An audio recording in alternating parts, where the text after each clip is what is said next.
on aime bien entendre la pluie tomber sur la bâche. Enfin, voilà, on aime bien les nuisances de la vie parce que le théâtre, ça raconte la vie. Voilà, la mort, l'amour, le chaud, le froid, tout ça. Mais quelquefois, depuis que les théâtres sont enfermés dans des grosses maisons, il n'y a plus tellement de contact avec la vie à force de transfigurer les choses, c'est que ça s'éloigne beaucoup. Voilà, nous on aime bien être dérangés par les nuisances d'un chien qui aboie, d'un orage qui tombe. Ça rappelle la vie, quoi. Ça empêche de s'échapper trop loin. Le grand jour, on se prépare à la cérémonie, à briller dans tous les sens, que ce soit un enterrement ou un mariage, ou peu importe. Le jour, ouais, le jour du grand jour. Moi j'aime bien ce terme. Le grand jour. Ça veut rien dire en quelque part et en même temps ça raconte plein de Le choses. grand jour, c'est demain. Ouais. C'est toujours. Le spectacle suivant, c'est comme une espèce de diptyque là qu'on fait. Le sous-titre du deuxième spectacle, le spectacle lui-même, le deuxième, il s'appelle Le dur désir de durer. Le sous-titre, c'est le Après-demain, demain sera hier. Voilà, c'est un après-demain, demain sera hier. Ça oblige à réfléchir un peu. Un peu, ouais.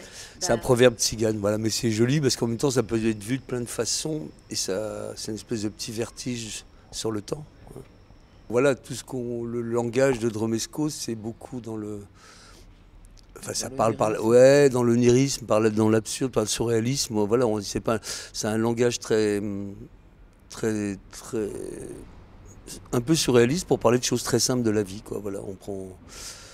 Donc là, ça parle des cérémonies en tout genre, du mariage à l'enterrement, L'inauguration du rond-point. Inauguration de rond-point, toutes les choses importantes de notre vie, quoi, voilà. Non, mais voilà, et puis c'est un peu ce que disait Lily tout à l'heure, on est obligé d'être beau, voilà, c'est un peu ce qui est la base du théâtre, comment donner des choses qui sont des choses très personnelles et qui font partie de l'intime, les rendre publiques. Et au mariage, on se met des grands voiles, on se maquille, il y a des grandes musiques. Le théâtre, c'est ça aussi, c'est comment faire passer à un public des choses qui sont des émotions très intimes, enfin voilà, qui font du domaine du personnel. Le théâtre, il a puisé, enfin son origine, c'est ça, c'est ces cérémonies, ces espèces de rituels qui fait qu'on ose donner des choses très personnelles à beaucoup de gens, sans passer dans l'impudeur et dans le. Voilà. Quand on écrit tous les deux, on fait des trames, on dessine, machin, les scènes comme elles vont être, tout ça, mais après à l'intérieur c'est nourri par les gens qui les font, ces scènes. C'est important que les gens qui les vivent soient aussi à la base de cette chose-là. Donc ils les nourrissent à l'intérieur aussi, dans ce qu'on demande. Et qui peut mieux nourrir que des gens qu'on connaît? Parce qu'on écrit aussi pour eux. Enfin, je trouve que c'est formidable de pouvoir travailler comme ça. Mais même les objets, si j'aime bien cette tasse-là, je la mets dans le spectacle. Ça peut ne pas être passionnant, ou elle peut être mal éclairée, mais ce sera jamais fou parce que c'est quelque chose que j'aime bien. Voilà. Et les gens avec qui on travaille, c'est des gens qu'on connaît très bien.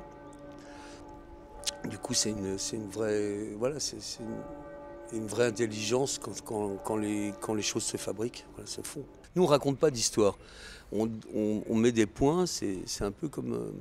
Ouais, c'est un peu comme les impressionnistes, c'est des petits points qui fabriquent quelque chose et les gens tirent eux-mêmes d'un point à l'autre, ils tirent un fil avec ce qu'ils ont dans la tête ou dans le ventre ou dans le cœur.